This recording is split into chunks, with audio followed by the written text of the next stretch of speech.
सबसे पहले आपने मुझे ब्रेक दिया था और आप एक बिजनेसमैन होने के साथ साथ एक अच्छे इंसान भी हैं, तो आपका स्वागत है मेरे चैनल पर। Thank you. कि जैसे आपने सीए कंप्लीट किया है, तो अधिकतर सीए क्या करते हैं कि अपनी उसी फील्ड में जाते हैं और जैसे कि सीए बन जाते हैं या कंपनी सेक्रेटरी बन जाते हैं। बट आपकी जो जर्नी रही, आपका अचानक मोड आया कि आपको एक कॉलेज स्टार्ट करना है, तो इसकी इंस्पिरेशन आपको कैसे मिली, इसकी क्या कहानी? क्या आपके साथ भी ऐसा हुआ है कि बहुत सारे चैलेंज आपको फेस करने पड़े? रैपिड फायर में क्या होगा, हम आपको 2 ऑप्शन देंगे, उसमें से आपको एक चूज करना है। आपके फेवरेट बिजनेसमैन कौन? धीरू भाई अंबानी जी है। आपसे हम क्वेश्चन करेंगे, आपको एक शब्द में आंसर देना है। इस कॉलेज के द्वारा हम स्टूडेंट बहुत अवेयर हो रहे हैं, तो वो कौन कौन से कैरियर ऑप्शन है जिसमें स्टूडेंट जा सकते हैं फार्मेसी के द्वारा? तो नमस्कार दोस्तों, स्वागत है आपका हमारे यूट्यूब चैनल पर। जैसे कि आप सभी जानते हैं, मेरी एक पहल है सक्सेस स्टोरी के नाम से, तो उसका ये 3रा एपिसोड। तो आज हम आपको एक ऐसी शख्सियत से मिलाने जा रहे हैं कि वो सब लोग जानते हैं। जैसे कि आप जानते हैं, दक्ष इंस्टीट्यूट ऑफ फार्मास्यूटिकल साइंस के जो डायरेक्टर हैं और उनसे बहुत सारा नॉलेज लेने वाले हैं। उन लोगों के लिए जो बिजनेस स्टार्ट करना चाहते हैं, जो ऑलरेडी कर रहे हैं, तो कौन से चैलेंज होते हैं, वो कैसे फेस किए हैं। तो सर का स्वागत है हमारे यूट्यूब चैनल पर। सर आपका पहले बहुत बहुत धन्यवाद, क्योंकि सर हम शुरुआत करते हैं आपके बचपन से, यानी कि आप शुरुआत में पढ़ाई आपकी कहाँ से हुई है, आप पढ़ाई में कैसे थे, तो वो जर्नी आप थोड़ा सा शेयर करेंगे। मेरी starting schooling Christian English school Chhatarpur में है। उधर पे मैंने पढ़ाई करी है 10th क्लास तक। फिर 11th 12th में मैंने नंबर 1 स्कूल में मैथमेटिक्स साइड से हायर सेकेंडरी पास करा। इसके बाद नेक्स्ट ईयर ही हम उसी पास होने के बाद हमने बीकॉम महाराजा कॉलेज में एडमिशन लिया और बीकॉम की पढ़ाई कंप्लीट करने के बाद मैंने चार्टर्ड अकाउंटेंसी का कोर्स चूज़ करा। चार्टर्ड अकाउंटेंसी के कोर्स के लिए मैं फिर बॉम्बे गया। वहाँ बॉम्बे में ही मैंने आर्टिकलशिप ट्रेनिंग करी 3 साल की, और वहाँ पे ही मैंने कोचिंग वगैरह भी सब ली और वहाँ पे एग्ज़ाम दिया। तो सीए के एग्ज़ाम में एक इंटर सर्टिफिकेट होता है और एक फाइनल होता है, तब बच्चा सीए कंप्लीट होता है। तो उसमें मैंने सीए इंटर कंप्लीट करा, फाइनल का सब पढ़ाई करी, लेकिन फिर वो यहाँ पे लौटना हो गया और बिजनेस में आने के कारण छुट्टी दी। ओके, यही हमारा दूसरा सवाल आपसे आता है कि जैसे आपने सीए कंप्लीट किया है, तो अधिकतर सीए क्या करते हैं कि अपनी उसी फील्ड में जाते हैं और जैसे कि सीए बन जाते हैं या कंपनी सेक्रेटरी बन जाते हैं। बट आपकी जो जर्नी रही, आपका अचानक मोड आया कि आपको एक कॉलेज स्टार्ट करना है, तो इसकी इंस्पिरेशन आपको कैसे मिली, इसकी क्या कहानी रही? बॉम्बे में जाने के बाद मेरा काफ़ी हद तक रुझान बिजनेस के प्रति रहा था। सीए कंप्लीट होने के बाद भी मेरा था कि मैं करूँगा बिजनेस ही, और वो सपना और कुछ ऐसे प्रोजेक्ट्स लेकर के मन में वहाँ से फिर आना हुआ। फिर आके मैंने यहाँ पे LLB की भी पढ़ाई पूरी करी, और इसके बाद में फिर हमने यहाँ पे बिजनेस का जो हम 1-2 प्रोजेक्ट लेकर के आए थे, उसमें मैंने फिर स्टार्टअप किया और आगे बढ़ा। यानी कि आप जब बॉम्बे गए तो वहाँ से आपको एक इंस्पिरेशन मिली कि मुझे एक शिक्षण संस्थान खोलना चाहिए। तो जैसे कि कोई भी एक बिजनेस स्टार्ट जब करते हैं तो बहुत सारे चैलेंज आते हैं, तो क्या आपके साथ भी ऐसा हुआ है कि बहुत सारे चैलेंज आपको फेस करने पड़े, तो वो कौन कौन से थे? न ऐसे बहुत ज़्यादा मुझे चैलेंज का सामना नहीं करना हुआ है। भगवान की ऐसी कृपा होती रही कि आगे बढ़ते रहे, लेकिन फिर भी स्टार्टिंग के जो चैलेंज थोड़े बहुत रहते हैं। सबसे पहले तो प्रोजेक्ट में सर्वे अच्छा होना चाहिए कि मतलब हम जो भी काम करने के लिए जाने वाले हैं उसमें स्कोप कितना है, यहाँ पे कितना आगे सर्वाइवल है, पोटेंशियल कितना है, ये थोड़ा सा सर्वे ज़रूर होना चाहिए। तो सबसे पहले तो हमारे आते ही साथ हमने एक मैरिज गार्डन का प्लान करा हुआ था, वो मैं ले करके भी आया था अपने मन में, तो वो मैंने स्टार्ट करा। तो तब उसमें भी यहाँ पे एक ही हुआ करते थे मैरिज गार्डन, तो दूसरा फिर हमने स्टार्ट करा और उसमें जो नई नई चीज़ें की जरूरत थी तो वो की। फिर इसके बाद मैंने रिलायंस का पेट्रोल पम्प का भी एक प्रोजेक्ट आया सामने और उसकी डीलरशिप का हुआ, तो फिर मैंने वो भी लिया, वो भी करा, लेकिन वो आगे जाके रेट डिफरेंस के कारण उसमें काफ़ी समस्याएँ हुई और वो भी लेकिन चालू हुआ। फिर हमारे पिताजी भी एजुकेशन लाइन में ही थे, महाराजा कॉलेज में प्रोफेसर से रिटायर्ड हुए थे वो। हमारे ब्रदर सिस्टर सब एजुकेशन में ही थे, तो फिर एजुकेशन को ही फिर मैंने आगे के भविष्य के लिए उसको आगे बढ़ाने का विचार मन में कि एजुकेशन में ही करें। एजुकेशन में फिर हमने फिर पुनः सर्वे करा, तो उसमें फार्मेसी जो थी वो काफ़ी उस समय काफ़ी उभरती हुई सी दिशा मालूम पड़ी। मैं भोपाल गया, मैं इंदौर गया, मैंने सर्वे करा, और छतरपुर में उस दौरान में एक भी कॉलेज होता भी नहीं था। तब फिर हमने उस आधार पे उसको सिलेक्ट करके उसमें करा। सर का कहना है कि अगर आपको कोई भी बिजनेस करना है तो सबसे पहले एक रिसर्च करनी चाहिए, यानी कि इसका कितना स्कोप है, इसके लिए हमें क्या क्या रिसोर्सेज चाहिए। तो सर का एक बहुत अच्छा ये पॉइंट है कि अगर कोई भी बिजनेस करना चाहता है तो सबसे पहले उस फील्ड का उसको ज्ञान होना चाहिए, रिसर्च करना चाहिए। सर इसी से रिलेटेड हम आगे बढ़ते हैं कि जैसे आप एक फार्मेसी कॉलेज चलाते हैं और आप एक स्कूल भी प्ले स्कूल है जो आपका, वो भी आप चलाते हैं, तो आप कैसे स्कूल और कॉलेज और प्लस आपका एक मैरिज गार्डन है, तो इतने सारे जो संस्था हैं इनको आप कैसे टाइम दे पाते हैं, कैसे समय को मैनेज कर पाते हैं? ये सब मैनेजिंग का ही है सब, और सब मैनेजमेंट मोड में आ जाते हैं। ऐसा देखने में ज़रूर लगता है लेकिन इतना होता नहीं है जैसा मेरा समझना है। और सबका टाइम एलोकेशन करके वहाँ पे उस तरह से सब चीज़ों को देखना ही है, बस देखने के नाम पे, मतलब वहाँ पे क्वालिटी प्रॉपर चल रही है, वहाँ पे जो ज्ञान या जो काम या जो गुणवत्ता, उसको बस देखने का एक काम रहता है जी। थोड़ा सा डायरेक्शंस का काम रहता है कि अब ये आगे इस तरह से, कुछ मीटिंग्स का काम रहता है कि बहुत सारी चीज़ें हैं तो वो उस ऑर्गेनाइजेशन के और लोग जो उसमें पूरा समय देते हैं उनसे बैठ करके मीटिंग करें और मीटिंग में फाइनलाइज करें। मतलब कोई भी पॉलिसीज़ को, कोई भी बातों को फाइनलाइज करना होता है तो वो हम मेजरली मीटिंग्स के द्वारा करते हैं। हम अपना ही नहीं करते कि ये मैंने ऐसा सोचा है तो ऐसा करना चाहिए। उसको जो ऑलरेडी उस ऑर्गेनाइजेशन को काम देख रहा है तो उन सब से बात करके उसको डिसाइड करते हैं, जो तय होता है वही आगे करते हैं। तो वो सब कुछ मीटिंग्स, कुछ डायरेक्शंस, कुछ ये थोड़े थोड़े से टाइम के स्लॉट में अगर करा जाए तो आराम से मैनेज हो सकता है। और 1 नहीं, 3 नहीं, 5 और 8 भी मेरा सोचना है कि हो सकते हैं जब तक अपन संभाल सकते हैं। और ये एक बिजनेसमैन की क्वालिटी भी होती है, इसी को तो बोलते हैं टीम मैनेजमेंट। जैसे आपने बोला कि हम कुछ जो प्रायोरिटी वाले काम हैं उनको करना चाहिए, हर एक काम में हमें नहीं आना चाहिए, बाकी आपका बिजनेस ऑटोमेशन पे चला जाता है तो सारी चीज़ें हम मैनेज कर सकते हैं। सर जैसे कि आप एक फार्मेसी कॉलेज चलाते हैं तो फार्मेसी में स्टूडेंट्स को कौन कौन से स्कोप हैं, जो क्या होता है लैक ऑफ नॉलेज की वजह से अभी स्टूडेंट इस फील्ड में ज़्यादा अवेयर नहीं हो रहे हैं, बट आप इस कॉलेज के द्वारा अभी स्टूडेंट बहुत अवेयर हो रहे हैं, तो वो कौन कौन से कैरियर ऑप्शन है जिसमें स्टूडेंट जा सकते हैं फार्मेसी के द्वारा?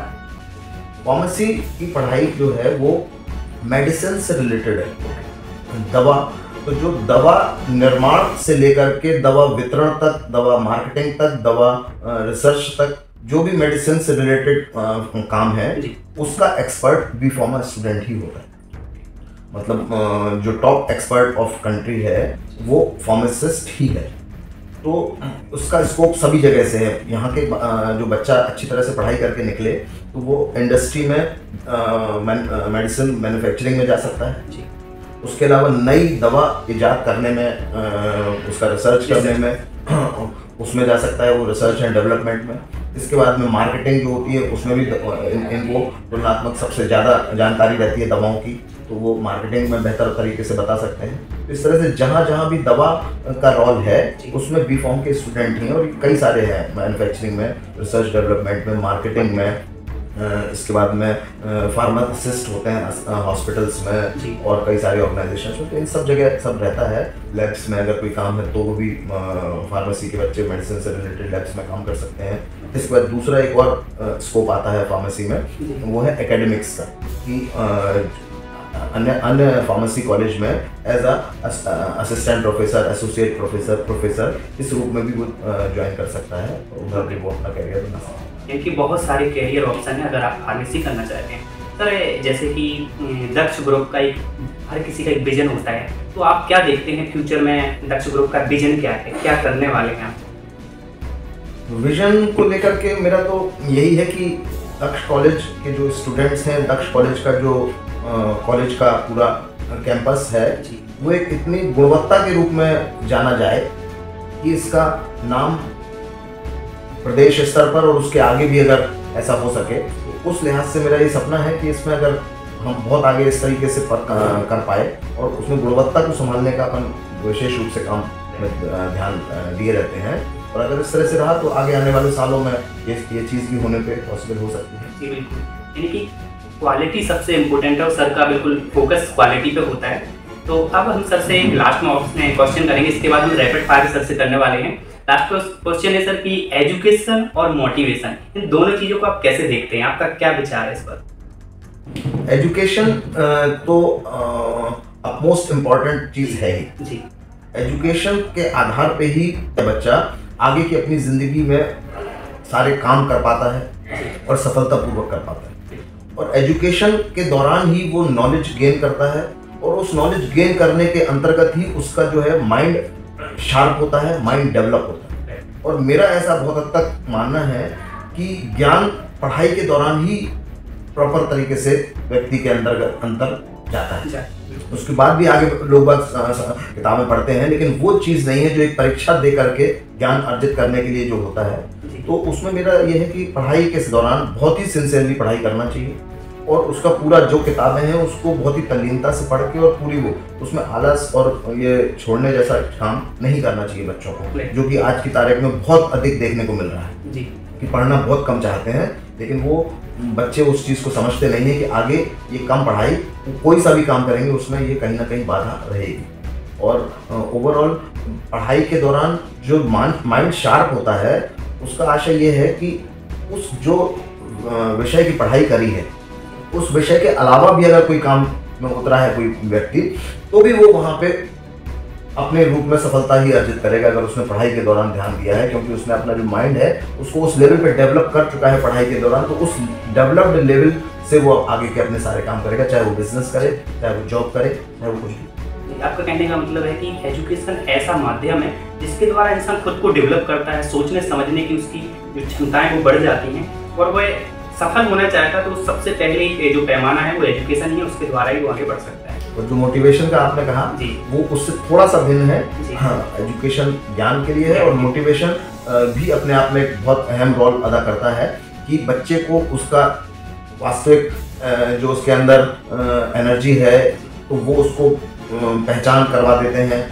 और उसको अगर हम मोटिवेट करेंगे कि हाँ आप ये कर सकते हैं, तो कई बार वो नहीं या वो फियर होने के वजह से वो नहीं करने की सोचता है, तो वो मोटिवेशन के थ्रू वो कर सकता है। मोटिवेशन उनको कई बार तारीफ करके भी, कई बार कंपैरिजन करके भी, हर तरीके के जो टूल्स होते हैं मोटिवेशन के वो सब का इस्तेमाल करते हुए उनको मोटिवेशन भी बहुत अहम रोल अदा करता है। जी, कहने का मतलब है कि मोटिवेशन से अगर कोई इंसान सोया हुआ है तो उसको जगा सकते हैं अपनी बातों के द्वारा, विचारों के द्वारा।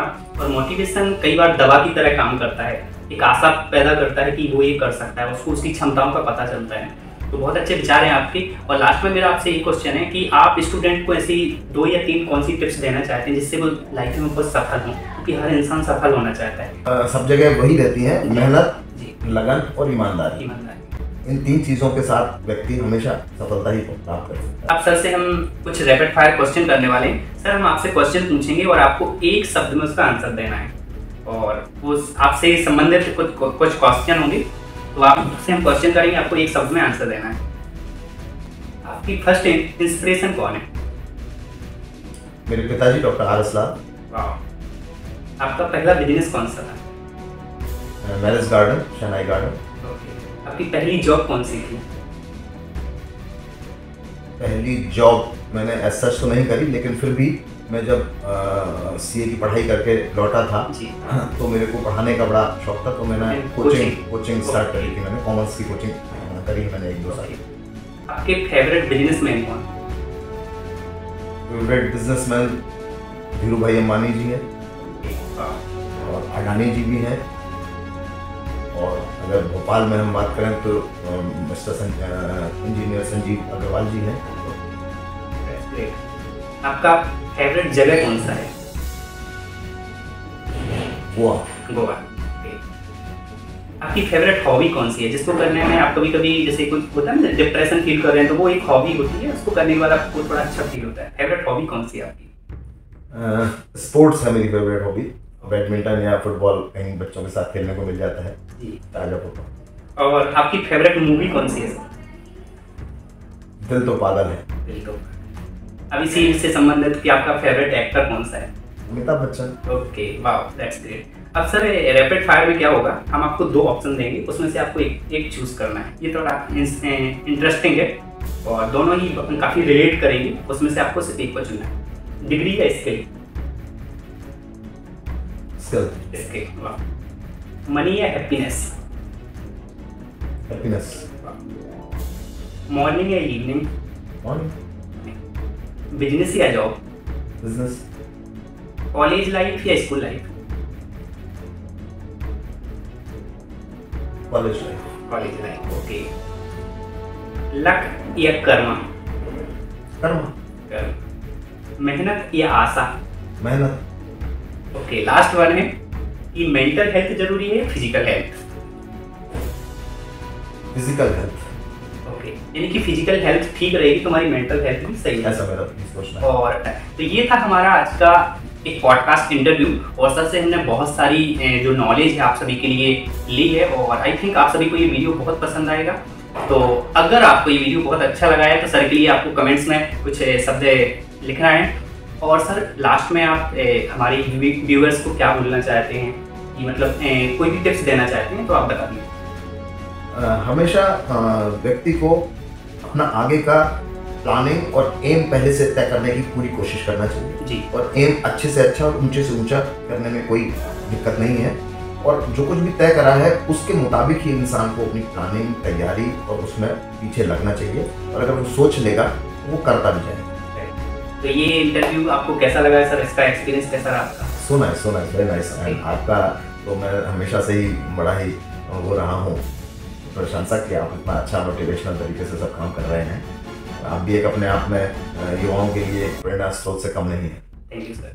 तो ये था हमारा आज का इंटरव्यू, और मैं लास्ट में सर का भी बहुत बहुत धन्यवाद देना चाहूँगा, क्योंकि सर ने हमारे लिए इतना कीमती समय दिया, और आई होप आप सभी को बहुत सारा नॉलेज मिला होगा। मिलते हैं अगली वीडियो में, तब तक के लिए नमस्कार, जय Hind. Thank you sir. Thank you.